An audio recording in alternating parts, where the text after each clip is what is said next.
The morning sky above Germany stretched endlessly blue on August 17, 1943. Time showed 1147 hours. Altitude registered 27,000 feet over Schweinfurt. Down below, the earth seemed peaceful.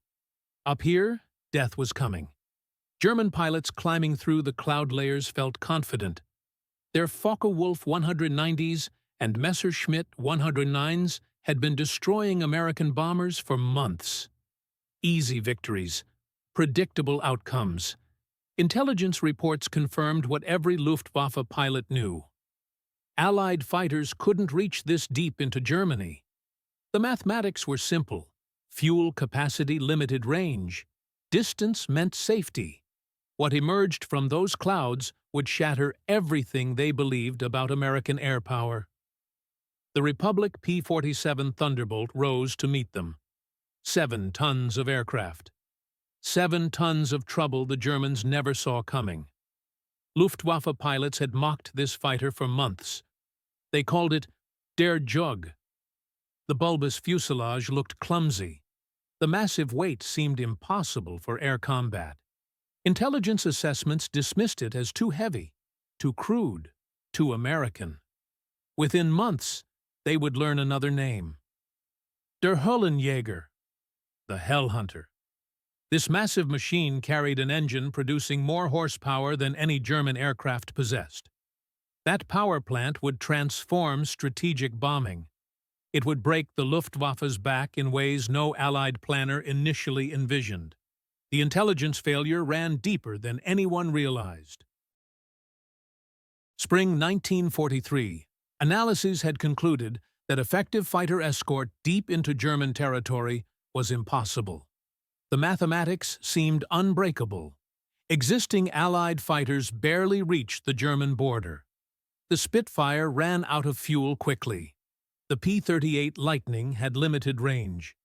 German planners built their entire defensive strategy around this fundamental assumption. Major General Adolf Galland commanded Luftwaffe fighter forces. His defensive concept was elegant in its simplicity. The killing zone. Hundreds of miles of German airspace where bombers flew unprotected. Luftwaffe intelligence documents from May 1943 would later reveal catastrophic miscalculations. The P-47 Thunderbolt received particular attention.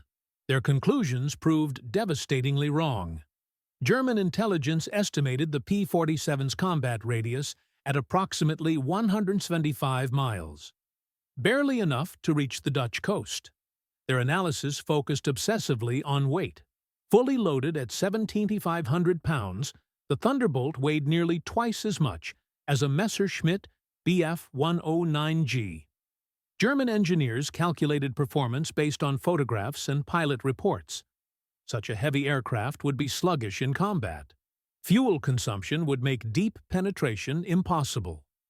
The technical assessment from Rechlin Test Center reached definitive conclusions. The Luftwaffe's primary evaluation facility analyzed American engineering philosophy as brute force over elegance, weight over maneuverability. Their report, dated June 12, 1943, stated with confidence, "The enemy's P-47 fighter possesses substantial firepower and robust construction. However, it lacks range and agility for effective bomber escort beyond 200 kilometers from English bases. Our forces may engage American bombers without significant fighter interference once penetration exceeds this distance." This assessment would prove catastrophically wrong. But the error seemed reasonable given available information. German intelligence couldn't know what American engineers at Republic Aviation's Farmingdale facility had been secretly accomplishing. They were solving the range problem through innovations that would fundamentally alter strategic air warfare. The P-47's Pratt & Whitney R-2800 double WASP engine produced exceptional power, 2,000 horsepower. That power did consume fuel rapidly, but Republic's engineering team, led by Alexander Kartveli, had designed the aircraft around a revolutionary solution: Massive internal fuel capacity. External drop tanks that could be jettisoned when empty, or when combat required maximum performance. The initial P-47C model carried 305 gallons internally. The improved P-47D, entering service in late 1943, increased internal capacity to 370 gallons. But the true revolution came with pressurized drop tanks. The 108-gallon paper tanks were quickly supplemented. First, with 150-gallon metal tanks. Eventually, with 200-gallon models. With maximum external fuel load, a P-47D could carry over 700 gallons total, enough to escort bombers to targets the Germans considered completely beyond fighter range. German intelligence failed to anticipate this development for a simple reason. They had never seen drop tanks as a primary solution to the range problem. Luftwaffe doctrine emphasized internal fuel capacity, aircraft designed specifically for intended roles. The concept of a heavy fighter carrying disposable external fuel tanks was outside their tactical framework. Tanks that could extend range by 400 miles or more seemed impossible. The first combat deployment of long-range P-47s caught German defenses completely unprepared. August 17, 1943. The 8th Air Force launched simultaneous strikes. Ball-bearing factories at Schweinfurt, Messerschmitt production facilities at Regensburg. Luftwaffe controllers monitoring the incoming raids prepared for standard interception procedures. Allow the short-range fighters to turn back. Then engage the bombers in the killing zone. At 11:47 hours, elements of the 56th Fighter Group appeared, flying P-47Ds with 150-gallon drop tanks, over Schweinfurt at 27,000 feet, 180 miles inside German territory. Luftwaffe controllers initially refused to believe the reports. Oberst Hannes Trautloft, commanding JG-54, received the radio call from one of his pilots. Thunderbolts over the target. Repeat, American fighters over Schweinfurt. His response, recorded in Luftwaffe communication logs, impossible. Check your identification. No American fighter can reach this position. What followed demonstrated not just the P-47's unexpected range, but capabilities that shattered every German assumption about the aircraft's combat performance. Thunderbolt pilots, led by Lieutenant Colonel Hubert Zemke of the 56th Fighter Group, had orders to remain with the bombers until fuel consumption absolutely required departure. At 11:53 hours, elements of Jagdgeschwader 26 and JG-1 began their attack runs, approximately 40 Focke-Wulf 190s. The engagement that developed over the next 18 minutes would be analyzed by both Luftwaffe and USAF intelligence for months. German pilots expecting to face undefended bombers instead found themselves in combat with fighters possessing shocking advantages. The P-47's 850 caliber M2 Browning machine guns, mounted 4 in each wing, delivered a weight of fire no German fighter could match. Each gun fired 800 rounds per minute. Convergence at 300 yards created a devastating cone of fire. Lieutenant Fritz Losigkeit, flying with JG-26, provided one of the most detailed German accounts. His post-mission report stated, "Made firing pass on bomber formation from 2 o'clock high. Immediately engaged by 4 Thunderbolts. Executed standard evasive dive. Enemy followed through vertical descent exceeding 6,000 meters. Achieved speeds estimated at 750 kilometers per hour. Thunderbolt remained in pursuit throughout. This contradicts all previous intelligence regarding aircraft's diving performance." Losigkeit's observation touched on what would become the P-47's most devastating tactical advantage. German fighters, particularly the FW-190, had relied on dive attacks to engage bombers and escape pursuit. Standard Luftwaffe tactics were simple: execute the attack, then dive away at speeds enemy fighters couldn't match. The P-47 could not only match these dives, it could exceed them. The physics were brutally simple. The P-47's massive weight, seemingly disadvantageous in turning combat, became overwhelming advantage in vertical flight. The aircraft could achieve dive speeds exceeding 500 miles per hour, faster than any Luftwaffe fighter.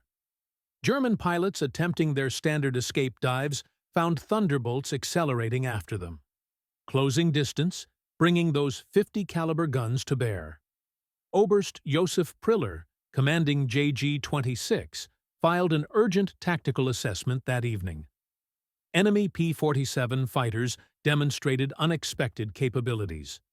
Range significantly exceeds intelligence estimates.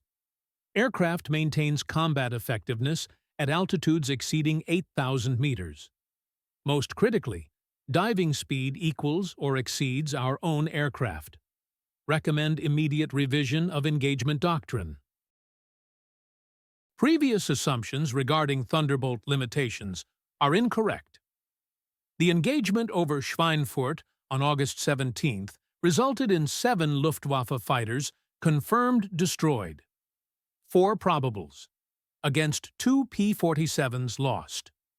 More significantly, bomber losses in escorted portions of the mission were dramatically lower than in areas without fighter cover. Of the 60 B-17s lost that day, only 11 fell during periods when P-47s were present. This statistical reality would drive urgent changes in both American tactics and German defensive strategy. The psychological impact on Luftwaffe pilots was immediate and profound. For nearly a year, they had operated with security, knowing American bombers would eventually fly beyond their escort. Missions had been dangerous, but followed predictable patterns. Now that certainty evaporated. Radio intercepts decoded by Allied intelligence revealed the shift in German fighter pilot morale. August 18th, 11:43 hours. Request confirmation of Thunderbolt combat radius. Yesterday's engagement occurred 290 kilometers from enemy bases. August 19th, 15:34 hours. All units. Thunderbolts now considered long-range escort. Adjust interception timing accordingly. August 24th, 08:47 hours. Fighter Command requests immediate technical assessment of American drop tank capabilities. Current intelligence estimates proven inadequate. The technical reality behind the P-47's transformation was being refined with each mission. 8th Air Force engineering officers, working with combat reports, continuously improved tactics and equipment. Drop tank designs evolved from paper construction to pressed steel, increasing reliability and capacity. Pilots developed fuel management procedures that maximized range, cruise at optimal altitude, lean out the mixture for maximum efficiency, reserve internal fuel for combat operations. By September 1943, standard procedure called for P-47s to fly to the combat area on external tank fuel, then drop the tanks before engaging enemy fighters. This meant aircraft entered combat with full internal fuel, providing maximum performance and combat time. The discarded tanks, while expensive, transformed the strategic equation. Each mission pushed deeper into Germany, forcing Luftwaffe fighters to operate closer to their own bases, reducing their combat time over bombers. The technical evolution that followed transformed the P-47 from adequate escort to dominant air superiority fighter. Republic Aviation's continuous improvements, driven by combat feedback, created successive variants that pushed deeper into German airspace. The P-47D-25, entering service in January 1944, featured increased internal fuel capacity and improved engine performance. Combat radius extended to 475 miles with external tanks, enough to reach Berlin itself. German aircraft designers struggled to respond. Messerschmitt and Focke-Wulf engineers analyzed captured P-47 components, interrogated downed American pilots, Technical reports revealed a disturbing reality. American industrial capacity allowed continuous improvement of existing designs, while Germany struggled to maintain production of current models. A Focke-Wulf technical assessment from December 1943 concluded, "The enemy achieves through industrial volume what we pursue through engineering refinement. Each month brings improved American aircraft, while our factories struggle to replace losses." The Thunderbolts' ruggedness became legendary among both American pilots and German attackers. The R-2800 engine, with its 18 cylinders arranged in 2 rows, could sustain damage that would destroy German engines. The radial configuration meant losing several cylinders didn't necessarily mean losing the engine.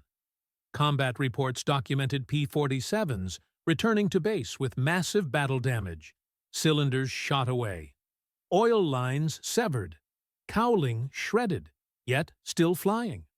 Lieutenant Robert Johnson of the 61st Fighter Squadron provided the most dramatic example. On June 26, 1943, intercepted by Oberleutnant Egon Mayer's FW-190, Johnson's P-47 absorbed over 200 hits from 20mm cannon and machine gun fire. The canopy shattered, fuselage perforated, hydraulic systems destroyed. Johnson wounded and struggling with controls.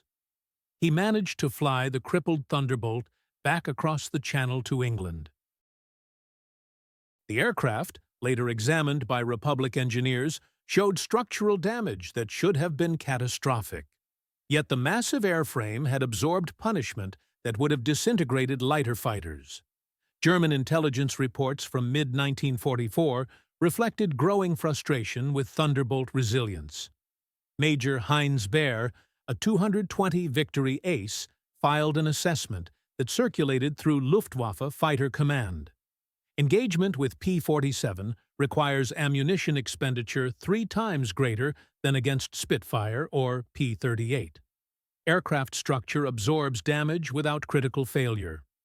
Pilots demonstrate willingness to continue combat, even with visible damage to their aircraft. Recommend focusing attacks on cockpit area as only reliably vulnerable point.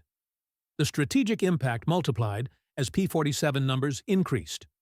By March 1944, the 8th Air Force operated over 1,000 Thunderbolts across multiple fighter groups.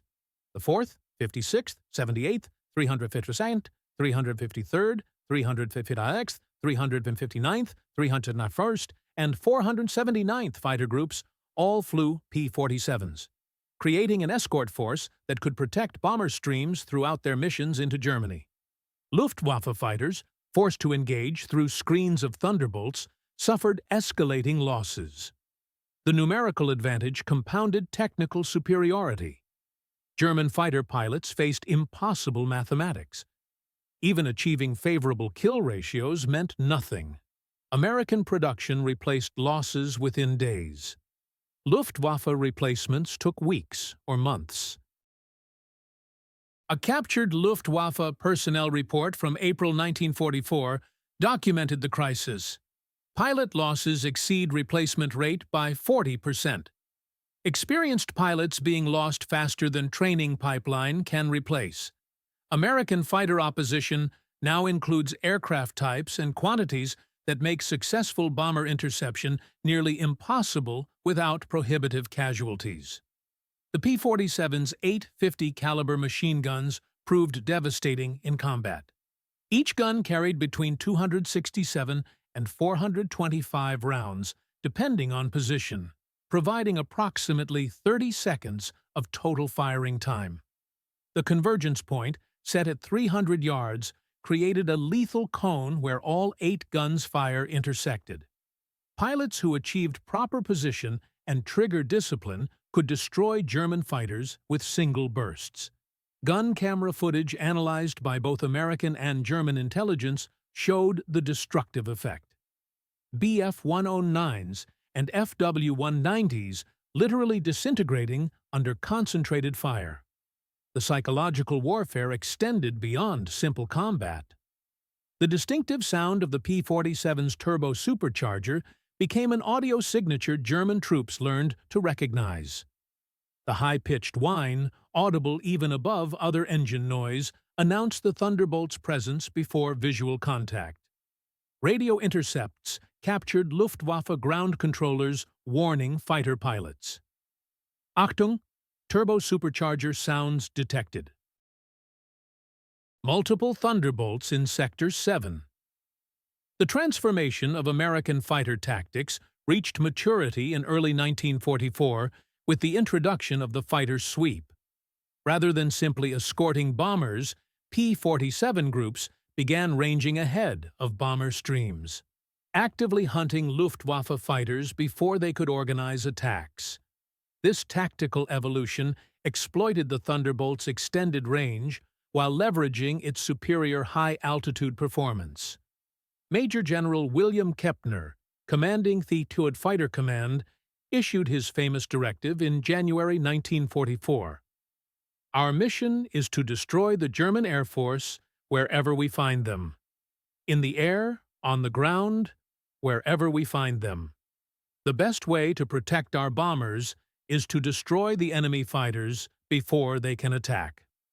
This aggressive doctrine unleashed P-47 groups to pursue combat rather than merely react to threats.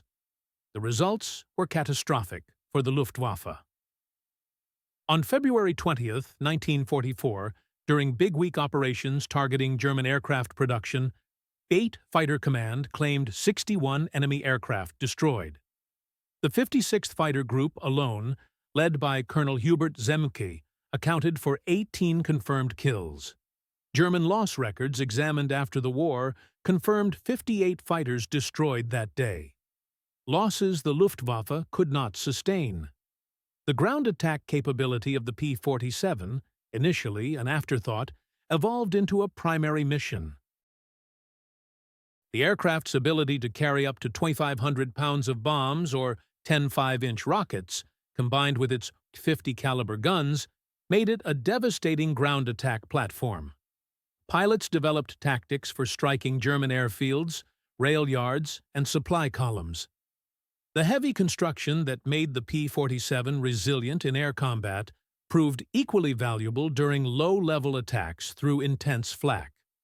Lieutenant Colonel Francis Gabreski, the top P-47 ace in Europe with 28 victories, described the evolution. We learned the Thunderbolt could do everything. Escort bombers at 30,000 feet, dogfight German fighters, dive bomb targets, strafe trains and trucks, and bring us home through weather that would ground other aircraft. The Germans couldn't build anything that could match it across all those missions. The Luftwaffe attempted various countermeasures throughout 1944. German fighter tactics evolved to avoid P-47 strengths. Attempt to engage only with numerical superiority. Avoid extended dogfights. Strike and disengage quickly. These defensive tactics represented acknowledgement that German fighters could no longer control their own airspace. Oberst Johannes Steinhoff, commanding JG-77, wrote in his diary, "We have become the hunted rather than the hunters. Every mission now focuses on survival rather than victory. The Americans appear in such numbers that resistance becomes meaningless." German aircraft development programs attempted to counter the Thunderbolt's advantages. The Focke-Wulf, Tu-152, designed for extreme high-altitude performance, entered limited production in 1945. Too late and in too small numbers to matter. The Messerschmitt, Me-262 jet fighter, possessed speed advantages, but chronic engine reliability problems and fuel shortages limited effectiveness. More critically, the Me-262 required lengthy takeoff and landing approaches where they were vulnerable to prowling P-47s. Allied fighters destroyed more Me-262s on the ground and during takeoff than were lost in air-to-air combat. The statistical evidence documented the Luftwaffe's collapse. In January 1944, German day fighter forces numbered approximately 1,650 aircraft. By June 1944, Despite frantic production efforts, strength had fallen to fewer than 1,500. Losses exceeded 2,400 aircraft during those 6 months. Unsustainable attrition that gutted unit effectiveness. More critically, experienced pilot losses mounted faster than training programs could replace them. The average experience level of Luftwaffe fighter pilots dropped from over 200 flying hours in early 1943 to fewer than 50 hours by mid-1944.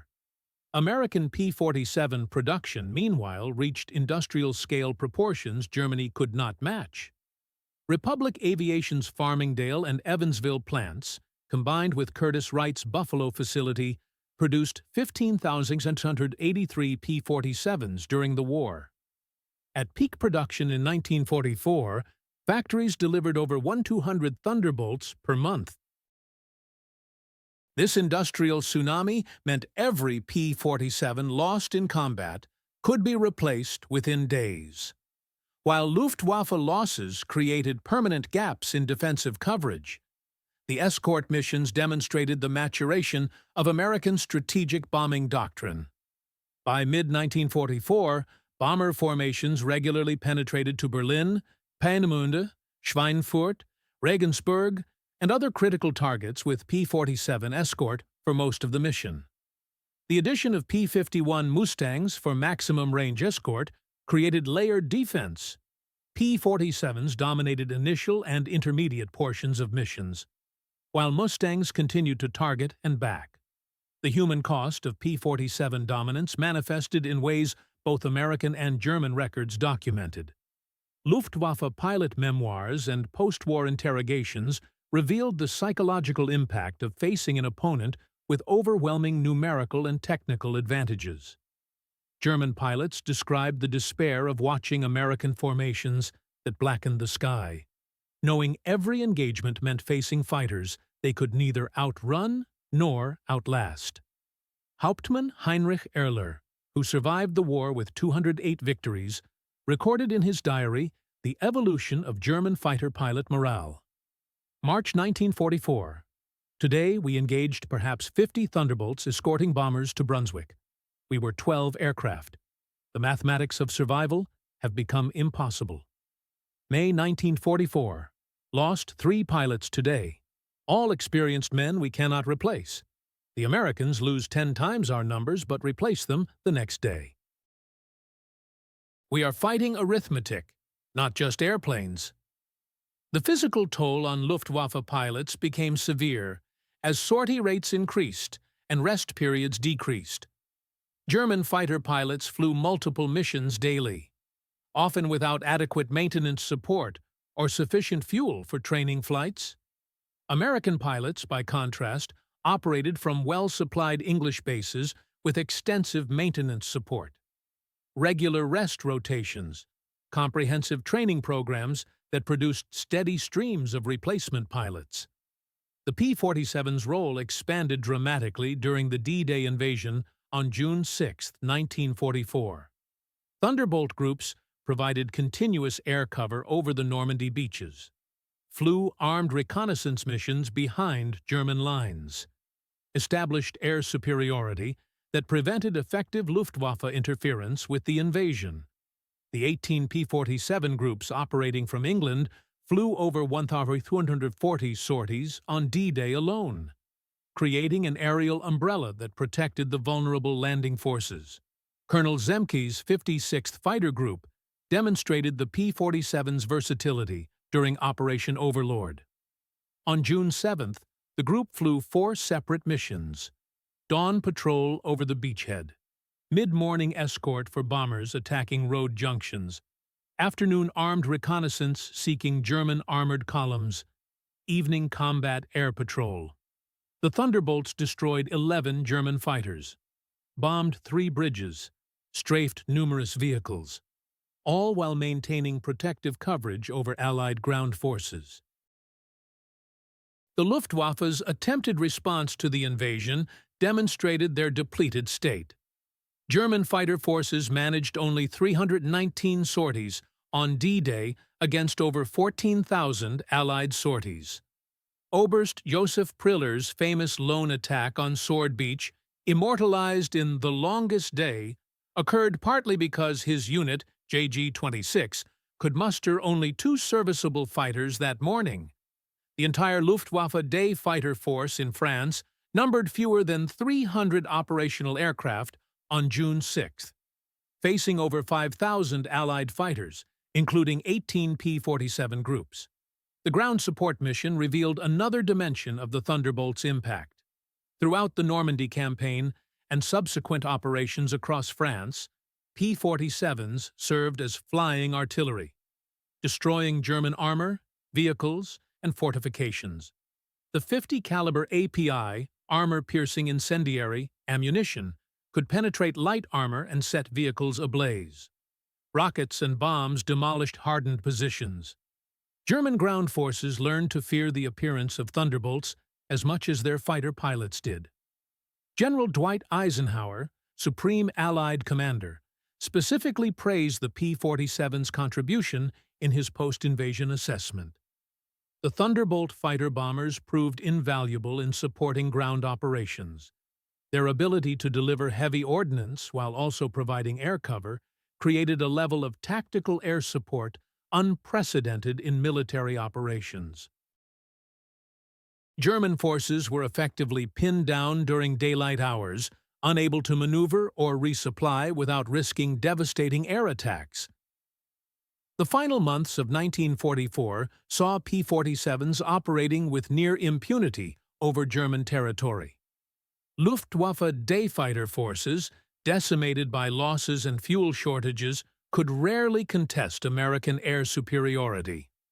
The Thunderbolts ranged across Germany, attacking transportation networks, oil facilities, airfields. The destruction of German synthetic fuel production proved particularly decisive. Without fuel, the Luftwaffe could not train pilots or operate the aircraft they still managed to produce. The Battle of the Bulge in December 1944 provided a final demonstration of air power's decisive role.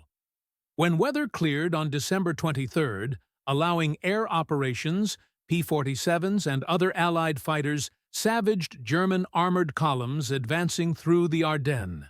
The Thunderbolts, operating from forward bases in France and Belgium, flew close support missions that destroyed tanks, supply vehicles, and troop concentrations. German forces that planned around the assumption winter weather would ground Allied aircraft found themselves exposed to the same aerial devastation that had destroyed their forces throughout 1944. The technical specifications that made the P-47 dominant deserve detailed examination. They represent the engineering philosophy that won the air war. The R-2800 double Wasp engine, manufactured by Pratt & Whitney, stood as perhaps the most reliable aircraft engine of World War II. Its 18 cylinders, arranged in 2 rows of 9, displaced 2,804 cubic inches and produced 2,000 horsepower at war emergency power settings. More importantly, the engine could sustain combat damage and continue operating, a characteristic that saved countless pilots' lives. The turbo supercharger system, built by General Electric, enabled the P-47 to maintain performance at extreme altitudes. The system compressed thin high-altitude air, forcing it into the engine at pressures that maintained sea-level power output even above 30,000 feet. This gave the Thunderbolt decisive advantages in high-altitude battles over Germany. While German fighters lost power in thin air above 25,000 feet, the P-47 maintained full combat capability to 40,000 feet and beyond. The armament represented American firepower philosophy taken to its logical extreme. 8 AN/M2 50-caliber Browning machine guns, each capable of firing 750 to 850 rounds per minute, created a weight of fire unmatched by any other fighter. The 50-caliber round, while smaller than the 20mm cannons used by German fighters, proved devastatingly effective. The high velocity, flat trajectory, and reliability of the weapons made gunnery easier. while ammunition capacity allowed sustained combat. Ammunition load varied by gun position. The outermost guns carried 267 rounds each, while inner positions held up to 425 rounds. Total ammunition capacity reached 3,400 rounds. In practice, this provided approximately 30 to 35 seconds of firing time if all guns were fired continuously. More than adequate for multiple engagement opportunities. Gun camera analysis showed that skilled pilots rarely needed more than 2 to 3 second bursts to destroy enemy aircraft. The structural design philosophy emphasized survival over agility. The P-47's airframe used heavy-gauge aluminum construction that could absorb remarkable battle damage. The radial engine provided a natural armor barrier protecting the pilot. Self-sealing fuel tanks, armor plate behind and beneath the pilot's seat, bulletproof windscreen, all contributed to survivability. Statistics compiled by the 8th Air Force showed that P-47 pilots had a significantly higher survival rate when shot down compared to pilots of lighter fighters. The combat record compiled by P-47 units documents their dominance. The 56th Fighter Group, the top-scoring P-47 unit, claimed 674.5 aerial victories and destroyed over 300 aircraft on the ground. The 4th Fighter Group added 550 aerial victories before transitioning to P-51 Mustangs in early 1944. Across all theaters, P-47s were credited with 3,752 aerial victories against approximately 3,500 losses to all causes. A favorable exchange ratio even before considering the thousands of ground targets destroyed. Individual achievements in P-47s further illustrated the aircraft's capabilities. Colonel Zemke achieved 17.75 victories, all in P-47s. Lieutenant Colonel Gabreski scored all 28 of his European victories in Thunderbolts. Captain Robert Johnson claimed 27 victories without ever being shot down. These pilots and hundreds of others demonstrated that in skilled hands, the P-47 could dominate any opponent. The German perspective, documented in Luftwaffe records and post-war interrogations, acknowledged the P-47's role in their defeat. General der Jagdflieger Adolf Galland, in his post-war memoirs, wrote, "The appearance of long-range American fighters over Germany marked the beginning of our end in the air. The Thunderbolt, which we initially dismissed as too heavy for effective combat, proved to be a formidable opponent that we could neither escape nor outlast. Combined with American numerical superiority and unlimited fuel supplies, it created conditions we could not overcome." The strategic bombing campaign's success depended fundamentally on the P-47's ability to protect bombers during critical phases of their missions.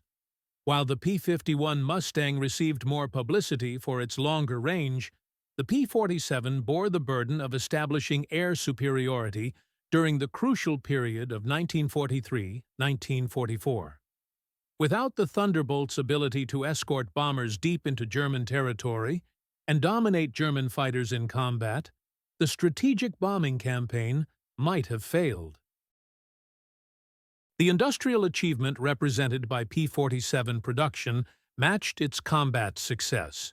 Republic Aviation's factories, staffed partially by women workers as men entered military service, maintained production schedules that seemed impossible by pre-war standards. Quality control remained exceptional despite rapid production, a testament to American industrial capability and the design's inherent robustness. The final accounting of the P-47's impact on World War II extends beyond statistics and technical specifications to fundamental questions about the nature of industrial warfare. The Thunderbolt represented the application of American industrial philosophy to aerial combat. Build it heavy. Build it strong. Build it in overwhelming numbers. Support it with unlimited resources. This approach contradicted European design philosophy that emphasized elegance, efficiency, and refinement. The Germans had entered the war with technically sophisticated fighters designed by brilliant engineers who optimized every component for maximum performance. The Bf-109 and Fw-190 represented the pinnacle of aeronautical engineering as understood in the late 1930s. Light, agile, powerful for their size. They dominated early war combat because they were flown by superbly trained pilots operating under doctrine developed through Spanish Civil War experience. The P-47 succeeded not by being more elegant, but by being more practical. It could be flown by average pilots and still achieve results. It could sustain damage and continue fighting. It could carry enough fuel to reach any target in Europe. It could deliver enough firepower to destroy any opponent. Most critically, it could be produced in numbers that overwhelmed any German response. This represented a fundamental shift in military aviation from artisan craftsmanship to industrial warfare. The psychological dimension of this shift manifested in the experiences of both American and German pilots. American pilots, knowing they flew aircraft backed by unlimited industrial support, could focus on completing their missions. Maintenance issues meant rapid replacement. Combat damage meant return to base and new aircraft. This created psychological security that enhanced combat effectiveness. German pilots, by contrast, knew each mission might be their last, that damaged aircraft might not be replaced, that the tide of numbers grew worse every day. This despair degraded combat effectiveness more than any technical disadvantage. The bomber crews whose lives were saved by P-47 escort provided the most compelling testimony to the aircraft's value.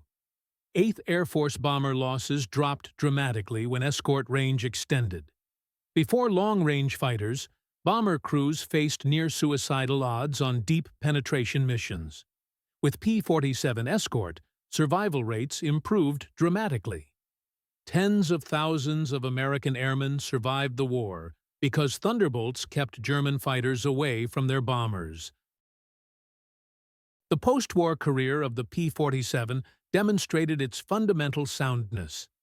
The aircraft served with air forces worldwide into the 1960s, flying combat missions in Korea and with numerous other nations. While the P-51 received more glory, the P-47 proved more versatile and adaptable to evolving missions. Its ground attack capability made it valuable long after its air superiority role ended. The legacy extends to modern air combat doctrine. The P-47 demonstrated that air superiority requires more than technical excellence. It requires numbers, logistics, training, and industrial support.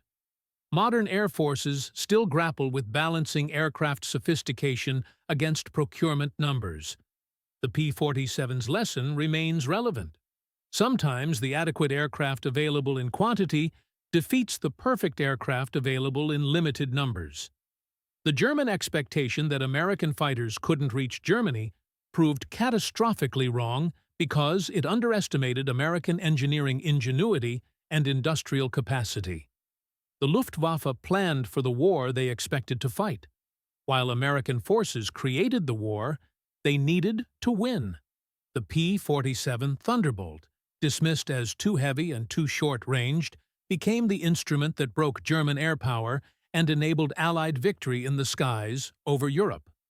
The 15,683 P-47s produced during the war represented more than aircraft. They represented a philosophy of warfare that valued overwhelming force over refined elegance. Practical effectiveness over theoretical perfection. Achievable mass production over unattainable excellence. In the final analysis, the Germans never expected the P-47 because they never imagined that such an approach could succeed. Their expectations, rooted in traditional military thinking, failed to account for the revolutionary nature of American industrial warfare. The streams of Thunderbolts that darkened German skies from 1943 onward didn't just defeat the Luftwaffe.